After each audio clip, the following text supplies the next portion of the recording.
What if your anxiety isn't proof you're failing God, but proof you've been trying to carry a weight only He was built to hold? Because that's what survival mode actually is.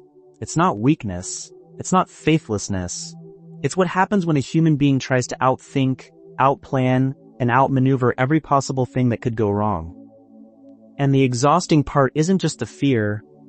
It's how convincing the fear sounds. Like if you just worry a little harder, you'll finally feel safe. You won't. And somewhere underneath all that noise, you already know it. So this is for anyone who is spiritually tired, mentally overworked, and running on fumes. 5 habits, gentle, real, scripture-rooted, that can slowly move you from that place of bracing for impact into something that actually feels like peace. Breaking the survival loop. Picture 3 a.m. You're in bed, but your mind is somewhere else entirely. It's rehearsing a financial collapse that hasn't happened, a conversation that went sideways, a health scare that hasn't even been confirmed yet. And some part of you believes that if you just think it through one more time, you'll land on an answer that finally makes you feel okay. But nothing gets solved. Your body is still. Your mind is at war. Here's what's actually happening in those moments. One study found that 16.5%, approximately 1 in 6, of 1,100 people polled in an online survey showed signs of severely problematic news consumption, which led them to focus less on school, work, and family, and contributed to an inability to sleep. And the reason is biological. Your nervous system was designed by God to respond to immediate physical danger, the kind that passes. It was never built to absorb an endless stream of grief, threat, and uncertainty from around the world, around the clock. So when you feel overwhelmed, that's not a character flaw. That's a God-designed alarm system misfiring in an environment it was never meant to live in. When doubts filled my mind, your comfort gave me renewed hope and cheer. Psalm chapter 94, verse 19, New Living Translation. Notice what that verse doesn't say. It doesn't say when your mind was empty and calm. It says when doubts filled it. God meets the crowded mind, not the composed one. The first habit, then, is simply this. Name what's happening. When the spiral starts, say out loud, even just to yourself, this is survival mode, not spiritual clarity. That tiny interruption creates just enough space for something other than panic to breathe. The pivot toward God. But once you interrupt the loop, the question immediately becomes, okay, what do I focus on instead? Peter had this exact problem. He was walking on water, which should have been impossible, and for a moment it wasn't. The surface held, the impossible was working. Then he noticed the wind. He measured the waves. He shifted his gaze from Jesus to the threat. And the moment he did, he started to sink. The storm didn't intensify. His focus just moved. You keep him in perfect peace whose mind is stayed on you because he trusts in you. Isaiah chapter 26 verse 3, English Standard Version. Stayed on you? That's not a passive glance. That's a deliberate, returning attention.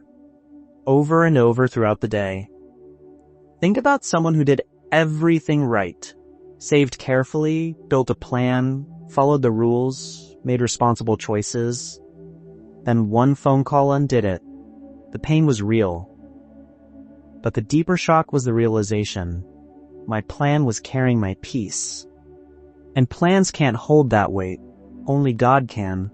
So the habit here is to pause, maybe once an hour, and honestly ask, what has my attention been anchored to today? His character? Or the latest wave? Converting obstacles into invitations. This next one is harder to sit with, because it asks you to look at the thing you've been dreading and consider that maybe, just maybe, God hasn't left you in it. Maybe He's meeting you there. Not as punishment.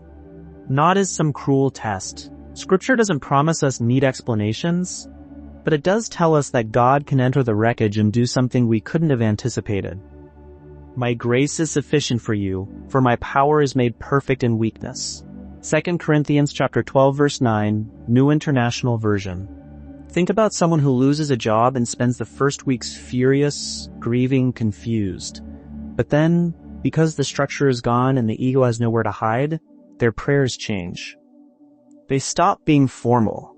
They get honest, desperate even. And somewhere in that rawness, they find a closeness with God they never touched during the comfortable years. Not every hard season works out that way. Some seasons are just brutal, and it's okay to say so. But the habit worth practicing is replacing, what is this taking from me, with, what is this revealing? Not forcing an answer, just leaving the question open enough that God can speak into it. The discipline of strategic surrender.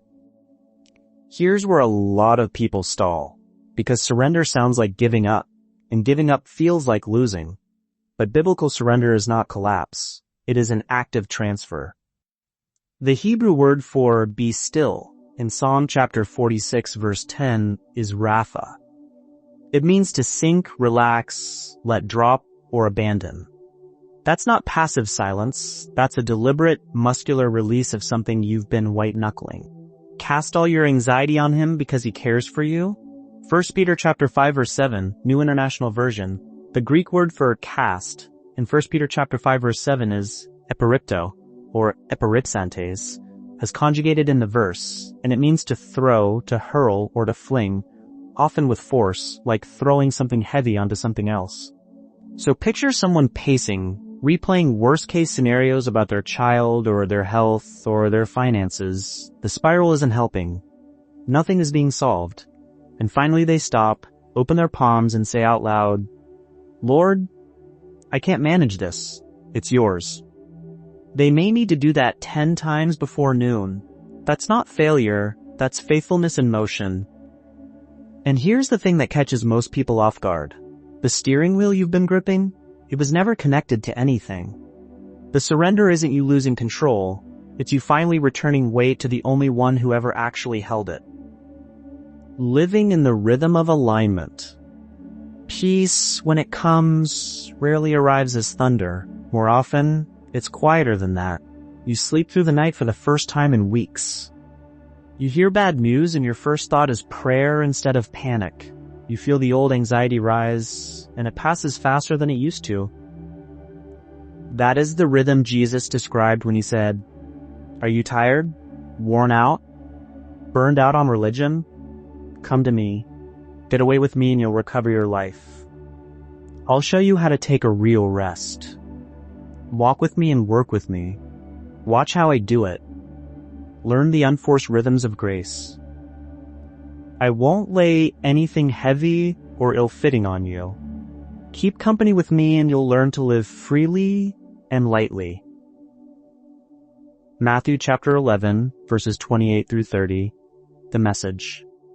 Unforced. That word matters. Grace doesn't grind. It doesn't demand that you perform your way into peace. It invites you into a pace that your nervous system was actually made for.